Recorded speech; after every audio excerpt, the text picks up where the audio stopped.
ನಾಳೆ ಬಹುನಿರೀಕ್ಷಿತ ಕೇಂದ್ರದ ಬಜೆಟ್ ಮಂಡನೆ ಆಗಲಿದೆ. ನರೇಂದ್ರ ಮೋದಿಯವರ ಮೂರನೇ ಅವಧಿ ಸರ್ಕಾರದ ಮೊದಲ ಪರಿಪೂರ್ಣ ಬಜೆಟ್ ಮೇಲೆ ಸಹಜವಾಗಿಯೇ ನಿರೀಕ್ಷೆಗಳು ಬೆಟ್ಟದಷ್ಟಿವೆ. ಸತತ 8ನೇ ಬಾರಿಗೆ ವಿತ್ತ ಸಚಿವೆ ನಿರ್ಮಲಾ ಸೀತಾರಾಮನ್ ಆಯವ್ಯಯವನ್ನು ಮಂಡಿಸಲಿದ್ದಾರೆ. ಇವತ್ತು ನಡೆದ ಜಂಟಿ ಅಧಿವೇಶನವನ್ನು ಉದ್ದೇಶಿಸಿ ರಾಷ್ಟ್ರಪತಿಯವರು ಭಾಷಣ ಮಾಡಿದರು. ಬಳಿಕ ನಿರ್ಮಲಾ ಸೀತಾರಾಮನ್ ಮಂಡಿಸಿದ ಆರ್ಥಿಕ ಸಮೀಕ್ಷೆಯಲ್ಲಿ ಏನೇನಿತ್ತು ಅನ್ನೋದನ್ನು ಕೂಡ ನಿಮಗೆ ತೋರಿಸ್ತೀನಿ.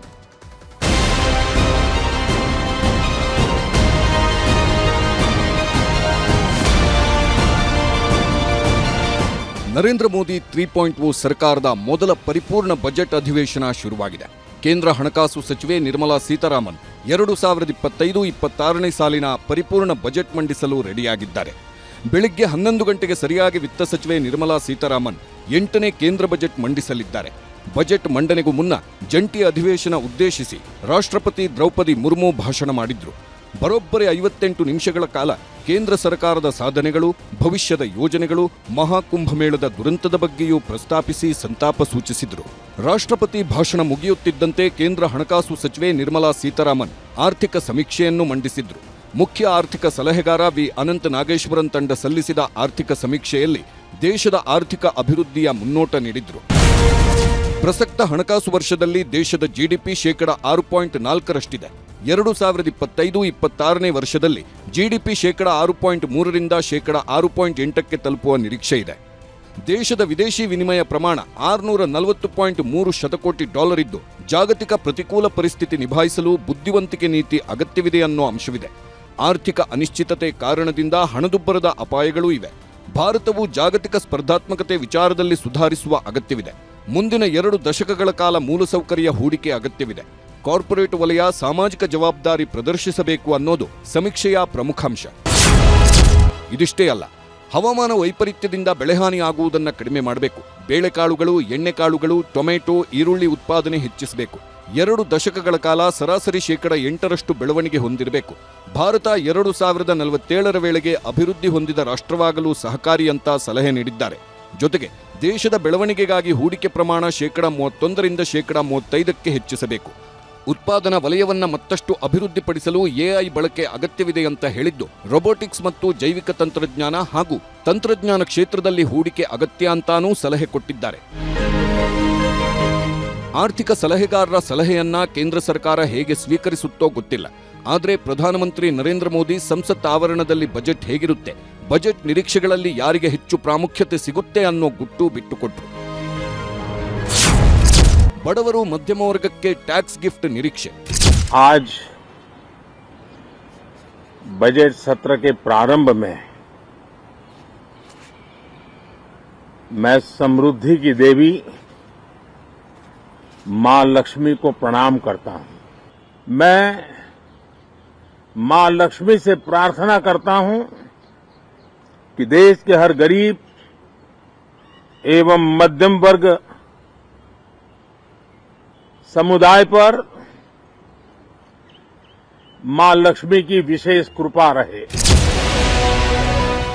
ಮಹಾಲಕ್ಷ್ಮಿಗೆ ನಮಿಸ್ತಾನೆ ಪ್ರಧಾನಿ ಮೋದಿ ಈ ಸಲದ ಬಜೆಟ್ನಲ್ಲಿ ಬಡವರು ಮತ್ತು ಮಧ್ಯಮ ವರ್ಗದವರ ಮೇಲೆ ಮಹಾಲಕ್ಷ್ಮಿಯ ವಿಶೇಷ ಕೃಪೆ ಇರುತ್ತೆ ಅಂದ್ರು.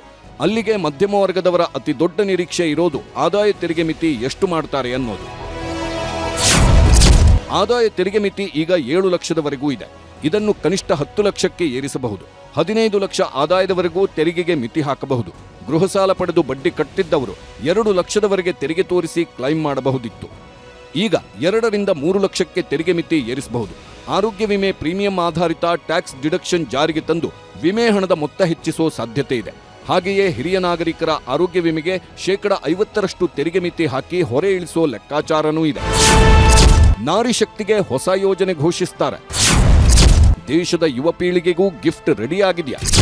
विशेषकर नारी शक्ति के गौरव को पुनः प्रस्थापित करना, पंथ संप्रदाय के भेद से मुक्त होकर के हर नारी को सम्मानपूर्ण जीवन मिले, उसको भी समान अधिकार मिले, उस दिशा में इस सत्र में कई महत्वपूर्ण निर्णय लिए जाएंगे. आज जो हमारे टीनेजर्स हैं, हमारी युवा पीढ़ी है, उनके लिए ये एक बहुत बड़ा तोहफा बनने वाली है। ಸಮಾಜದಲ್ಲಿ ನಾರಿ ಶಕ್ತಿಗೆ ಸರಿಸಮ ಅಧಿಕಾರ ಸಿಗಬೇಕು ಅಂತ ಮೋದಿ ಹೇಳೋ ಮೂಲಕ ಮಹಿಳಾ ಸಬಲೀಕರಣಕ್ಕೆ ಮೆಗಾ ಗಿಫ್ಟ್ ನೀಡೋ ಮುನ್ಸೂಚನೆ ಸಿಕ್ಕಿದೆ. ಹಾಗಿದ್ರೆ ಮಹಿಳಾ ಮಣಿಗಳ ನಿರೀಕ್ಷೆಗಳೇನು, ಯುವಕರಿಗೆ ಏನ್ ಸಿಗಬಹುದು ಅಂತ ನೋಡೋದಾದ್ರೆ, ಮಹಿಳಾ ಸಬಲೀಕರಣಕ್ಕೆ 3 ರಿಂದ 4 ಲಕ್ಷ ಕೋಟಿ ಹಣ ಮೀಸಲಿಡೋ ಘೋಷಣೆ ಮಾಡಬಹುದು. ಸ್ವ ಉದ್ಯೋಗ ನಡೆಸೋರಿಗೆ ಸಾಲದ ಮಿತಿ ಹೆಚ್ಚಿಸಬಹುದು. ಉದ್ಯೋಗಸ್ಥ ಮಹಿಳೆಯರಿಗೆ ತೆರಿಗೆ ವಿನಾಯಿತಿ ಹೆಚ್ಚಿಸಬಹುದು. ಜಗತ್ತಿಗೆ ಮಾನವ ಶಕ್ತಿ ಪೂರೈಕೆದಾರ ರಾಷ್ಟ್ರವಾಗಿಸುವ ಗುರಿ ಹೊಂದಿದ್ದು ಕೌಶಲ್ಯ ಮತ್ತು ಉದ್ಯೋಗ ಸೃಷ್ಟಿಗೆ ತರಬೇತಿಗೆ ಹೆಚ್ಚು ಒತ್ತು ಸಿಗುವ ನಿರೀಕ್ಷೆಗಳಿವೆ. ಪ್ರಮುಖವಾಗಿ ಬ್ಲೂ ಕಾಲರ್ ಕಾರ್ಮಿಕರ ಸಜ್ಜುಗೊಳಿಸಲು ಪ್ಲಾನ್ ರೆಡಿ ಮಾಡಿದ್ದು, ಚಾಲಕರು, ಪ್ಲಂಬರ್ಗಳು, ಆರೋಗ್ಯ ಕಾರ್ಮಿಕರಿಗೆ ತರಬೇತಿ ನೀಡುವುದು, ಯುವಕರಿಗೆ ವಿದೇಶಿ ಭಾಷೆ ಕಲಿಕೆಗೂ ಉತ್ತೇಜನ ನೀಡುವುದು, ಪ್ರತಿ ವರ್ಷ ವಿದೇಶಗಳಲ್ಲೂ ಉದ್ಯೋಗ ಸೃಷ್ಟಿಗೆ ಹೊಸ ನೀತಿ ಘೋಷಿಸೋ ಸಾಧ್ಯತೆ ಇದೆ. ಮೋದಿ ನೇತೃತ್ವದ 3ನೇ ಅವಧಿಯ ಸರ್ಕಾರದ ಮೊದಲ ಪರಿಪೂರ್ಣ ಬಜೆಟ್ನಲ್ಲಿ ಕೃಷಿ, ಕೈಗಾರಿಕೆ, ಶಿಕ್ಷಣ, ಆರೋಗ್ಯ ವಲಯದಲ್ಲೂ ಬೆಟ್ಟದಷ್ಟು ನಿರೀಕ್ಷೆಗಳಿವೆ. ಕೇಂದ್ರ ಸರ್ಕಾರ 8ನೇ ವೇತನ ಆಯೋಗ ರಚನೆ ಘೋಷಣೆ ಮಾಡಿದ್ದು ಯಾವುದೇ ದಿನಾಂಕ ತಿಳಿಸಿಲ್ಲ. ಹೀಗಾಗಿ ಬಜೆಟ್ನಲ್ಲಿ ದಿನಾಂಕ ನಿಗದಿಯಾಗುವ ಸಾಧ್ಯತೆ ಇದೆ. ಜನವರಿ 1, 2026ರಿಂದ ಪರಿಷ್ಕೃತ ವೇತನ ಜಾರಿಯಾಗುವ ಸಾಧ್ಯತೆ ಇದೆ ಎನ್ನಲಾಗಿದೆ. ಕರ್ನಾಟಕ ಸರ್ಕಾರನೂ ಕೇಂದ್ರ ಬಜೆಟ್ ಮೇಲೆ ಬೆಟ್ಟದಷ್ಟು ನಿರೀಕ್ಷೆ ಇಟ್ಟುಕೊಂಡಿದೆ. ಪ್ರಮುಖವಾಗಿ ಭದ್ರಾ ಯೋಜನೆಗೆ ಘೋಷಿಸಿದ್ದ 5,300 ಕೋಟಿ ಹಣ ಬಿಡುಗಡೆ ಮಾಡಿ ಅನ್ನೋ ಬೇಡಿಕೆ ಇದೆ. 15ನೇ ಹಣಕಾಸು ಆಯೋಗ ಸೂಚಿಸಿದ್ದ 5,495 ಕೋಟಿ ಬಾಕಿ ರಿಲೀಸ್ ಮಾಡಲು ಬೇಡಿಕೆ ಇದೆ. ಬೆಂಬಲ ಬೆಲೆ ಯೋಜನೆಯಡಿ ಬಾಕಿ 2,461 ಕೋಟಿ ರಿಲೀಸ್ಗೆ ಒತ್ತಾಯವಿದೆ. ಅಂಗನವಾಡಿ ಮತ್ತು ಆಶಾ ಕಾರ್ಯಕರ್ತೆಯರ ಗೌರವಧನ 5,000 ರೂಪಾಯಿ ಹೆಚ್ಚಿಸಿ ಅಂತ ಕೇಳಿದೆ. ಇನ್ನು 2023ರ ಬರ ಪರಿಹಾರವಾಗಿ 3,154 ಕೋಟಿ ಕೊಟ್ಟಿತ್ತು ಕೇಂದ್ರ. ಆದರೆ ಕರ್ನಾಟಕ ಕೇಳಿದ್ದು 35,000 ಕೋಟಿ. ಈಗ ಬರ ಪರಿಹಾರದ ಬಾಕಿ 30,000 ಕೋಟಿ ಹಣ ಕೊಡಿ ಅನ್ನೋ ಬೇಡಿಕೆ ಇಟ್ಟಿದೆ. ಮೇಕೆದಾಟು ಯೋಜನೆಗೆ ಅನುಮತಿ ನೀಡಲು ಒತ್ತಾಯನೂ ಹಾಕಿದೆ. ಇದನ್ನು ಬಿಟ್ಟರೆ ಬೆಂಗಳೂರು ಉತ್ತರ ದಕ್ಷಿಣ ಕಾರಿಡಾರ್ಗೆ 15,000 ಕೋಟಿ ನೀಡುವ ನಿರೀಕ್ಷೆ ಇದೆ. ರಿಂಗ್ ರಸ್ತೆ ಮೇಲ್ದರ್ಜೆಗೆ 8,916 ಕೋಟಿ ಅಗತ್ಯವಿದ್ದು ನೆರವು ಘೋಷಿಸ್ತಾರಾ ಗೊತ್ತಿಲ್ಲ. ರಾಜಕಾಲುವೆ ನಿರ್ವಹಣೆ ವಿಸ್ತರಣೆಗೆ 3,000 ಕೋಟಿ ಅನುದಾನ ಕೇಳಿದ್ದಾರೆ. 17 ಫ್ಲೈಓವರ್ಗೆ 12,000 ಕೋಟಿ ಅಗತ್ಯವಿದ್ದು ಸಹಾಯ ಮಾಡಲು ಕೇಳಿದ್ದಾರೆ. ಬಿಸಿನೆಸ್ ಕಾರಿಡಾರ್ಗೆ 27,000 ಕೋಟಿ ಅನುದಾನ ಅಗತ್ಯತೆ ಇದೆಯಂತಾನೂ ಕರ್ನಾಟಕ ಮನವಿ ಸಲ್ಲಿಸಿದೆ. ಇದಕ್ಕೆ ನ್ಯಾಯವಾಗಿ ಕೊಡಬೇಕಾಗಿರೋದನ್ನೇ ಕೊಡೋದಿಲ್ಲ, ಮತ್ತೆ ಬಜೆಟ್ನಲ್ಲಿ ಘೋಷಣೆ ಮಾಡಿದ್ದನ್ನೇ ಕೊಟ್ಟಿಲ್ಲ. ಇವತ್ತಿನವರೆಗೆ 23-24ರ ಬಜೆಟ್ನಲ್ಲಿ ಅಪ್ಪರ್ ಭದ್ರಾ ಯೋಜನೆಗೆ 5,300 ಕೋಟಿ ಕೊಡ್ತೀವಿ ಅಂತ ಹೇಳಿದ್ರು. ಬಜೆಟ್ನಲ್ಲಿ ಘೋಷಣೆ ಮಾಡಿದ್ರು. ಬಜೆಟ್ನಲ್ಲಿ ಘೋಷಣೆ ನಿರ್ಮಲಾ ಸೀತಾರಾಮನ್, ಆದರೆ ಇವತ್ತಿನವರೆಗೂ ಒಂದು ಪೈಸೆ ಕೊಟ್ಟಿಲ್ಲ. ಇನ್ನು ಬಜೆಟ್ ಮಂಡನೆಗೂ ಮೊದಲೇ ರಾಜಕೀಯ ಜಂಗಿ ಕುಸ್ತಿ ಶುರುವಾಗಿದೆ. ಇವತ್ತು ಜಂಟಿ ಅಧಿವೇಶನ ಉದ್ದೇಶಿಸಿ ಭಾಷಣ ಮುಗಿಸುವ ವೇಳೆಗೆ ರಾಷ್ಟ್ರಪತಿ ದ್ರೌಪದಿ ಮುರ್ಮು ಸುಸ್ತಾಗಿದ್ರು ಅಂತ ಕಾಂಗ್ರೆಸ್ ನಾಯಕಿ ಸೋನಿಯಾ ಗಾಂಧಿ ಹೇಳಿದ್ರು.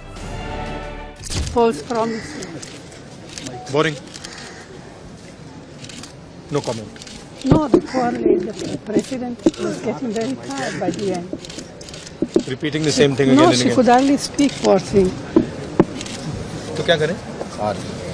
हमारे महामहिम राष्ट्रपति के अभिभाषण में उन्होंने बताया था, ये रिपीटेशन है, और किसानों के बारे में भी उन्होंने कुछ नहीं कहा. ಕಾಂಗ್ರೆಸ್ನವರ ಈ ಮಾತು ಬಿಜೆಪಿಯವರನ್ನ ಕೆರಳಿಸಿದೆ. ರಾಷ್ಟ್ರಪತಿಗಳು ಆದಿವಾಸಿಗಳು, ಇದನ್ನ ಕಾಂಗ್ರೆಸ್ ಸಹಿಸಲ್ಲ. ಅದಕ್ಕೆ ರಾಷ್ಟ್ರಪತಿಗಳ ಭಾಷಣವನ್ನ ಅವಮಾನಿಸಿದ್ರು ಅಂತ ಖುದ್ದು ಮೋದಿಯವರೇ ಟೀಕಿಸಿದ್ರು. कांग्रेस वाले खुद को देश का मालिक समझते हैं. कांग्रेस के शाही परिवार का अहंकार आज देश ने फिर देखा है. द्रौपदी मुर्मू जी उड़ीसा के जंगलों में आदिवासी परिवार से निकल करके यहां पहुंची है. मातृभाषा न होने के बावजूद भी उन्होंने बेहतरीन तरीके से आज संसद को प्रेरित किया, भाषण दिया. लेकिन कांग्रेस का शाही परिवार की आदिवासी बेटी ने बोरिंग भाषण दिया. उन्होंने राष्ट्रपति जी को पुअर थिंग कहा. ರಾಜಕೀಯದ ವಾಗ್ದಾಳಿ ಈಗಲೇ ಶುರುವಾಗಿದ್ದು ಬಜೆಟ್ ಮಂಡನೆ ಮತ್ತು ಮುಂದಿನ ಅಧಿವೇಶನದಲ್ಲೂ ಸಮರ ಮತ್ತಷ್ಟು ತೀವ್ರಗೊಳ್ಳುವ ನಿರೀಕ್ಷೆ ಇದೆ. ರಾಜಕೀಯ ಏನಾದರೂ ಇರಲಿ, ದೇಶದಲ್ಲಿ ಆರ್ಥಿಕ ಸದೃಢತೆ ತರುವ ನಿಟ್ಟಿನಲ್ಲಿ ನಿರ್ಮಲಾ ಸೀತಾರಾಮನ್ ಯಾವ ರೀತಿಯಲ್ಲಿ ದೂರದೃಷ್ಟಿಯ ಬಜೆಟ್ ಮಂಡಿಸುತ್ತಾರೆ ಅನ್ನೋದನ್ನ ಕಾದು ನೋಡಬೇಕು. Bureau report, news 18